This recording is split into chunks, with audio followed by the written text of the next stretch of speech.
সকলকে very good morning. এখন সকাল 7:30 বাজে। আমি কোথায় আছি বলতো? মাসির বাড়ির ছাদে। একটা ভিডিও এডিট করা ছিল, সেজন্য চলে এসেছিলাম ছাদে। ভিডিও এডিট হয়ে গেছে, এখন চলো নিচে যাই। সেই আমাদের অক্টোবর থেকে শুরু হয়েছে মাসির বাড়ি আসা, এই নিয়ে আমাদের 3বার আসা হয়ে গেল। এত ঘন ঘন মাসির বাড়ি মানে এই প্রথমবারই এলাম আমি। সকালের খাওয়া দাওয়া সেরে নিলাম, আলু পটলের তরকারি, তার সাথে রুটি।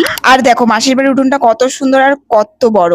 এর আগে যতবারই তোমাদেরকে মাসির বাড়ির উঠোনটা দেখিয়েছি ততবার কিন্তু প্যান্ডেলে ঢাকাই, তাই এই সুন্দর উঠোনটা তোমরা দেখতে পাও না। এত বড় উঠোন কিন্তু আমার বেশ ভালো লাগে। সকালের খাওয়া দাওয়া সেরে কিছু কাজকর্ম ছিল বলতে সবজি টবজি কাটাকাটি ছিল, আমি সেগুলো করে দিলাম। তারপর স্নান করে নিয়েছি, তারপর চলেছি দাদা বৌদির ঘরে। দেখো নতুন বৌদির ঘরে কিন্তু এখন নতুন বৌদি নেই, কারণ দাদা যেহেতু বাইরে চাকরি করে, সেই জন্য দাদা বৌদি দুজনেই বাইরেই আছে। তাই তোমাদের আর বৌদির সাথে দেখা করতে পারলাম না, বাট বৌদির ঘরটা একটু ভালো করে দেখে নাও। তো সারা দুপুর আমি ঘরেই ছিলাম, তারপর নিচে এসে খাওয়া দাওয়া করলাম এই বাচ্চা পাটিগুলোর সাথে। এই দুটো থেকে হচ্ছে ওই মুন, তার সাথে রুহি। সারাদিনটা তো মাসির বাড়ি বেশ ভালোই কাটলো। তারপর আমাদের সন্ধ্যে 7:30টার সময় ফেরা। তো তাড়াতাড়ি করে টোটো ধরে আমরা চলে এসেছি কৃষ্ণনগর স্টেশনে। আমরা যেদিন কৃষ্ণনগর থেকে বাড়ি ফিরি না, সেদিনকে 7:30 ট্রেনটাতেই বাড়ি ফিরি। আজিমগঞ্জ যাওয়ার এই ট্রেনটা কিন্তু ভালোই ফাঁকা থাকে, জায়গাও থাকে বসার। বেশ অনেকদিন হলো বাইরে অনেক দূরে কোথাও ঘুরতে যাইনি ট্রেনে করে, তো আজকে না বেশ ভালো লাগছিল ট্রেনে করে আসতে। ট্রেনে আসার পথে মনে হচ্ছিল যেন এই যাত্রা যেন শেষ না হয়, চলেই যায় ট্রেনে করে কোথাও একটা ঘুরতে। বাট আর কি করা যাবে, চলে এসেছি বহরমপুর স্টেশন, তারপর চলে আসি বাড়ি। এখন চলো রাত্রি 9:45 মতন বাজছে। আমি রাত্রেবেলায় কি খেলাম বলো? এটা আমি একদমই খাই না, মিষ্টি তার সাথে মুড়ি। মা এখন ভাত বসাবে, সেই হতে তো অনেক দেরি, সেজন্য ভালো মিষ্টি মুড়ি খেয়ে নি। কালকে যখন মাসির বাড়ি যাই তখন এসেছিল এই পার্সেলটা, তো ভাই নিয়ে নিয়েছিল আর আমার মনটা পড়েছিল এই পার্সেলটার দিকে, তো আমি এসে খুললাম। তো চলো টাটা, দেখা যায় নেক্সট ব্লগে।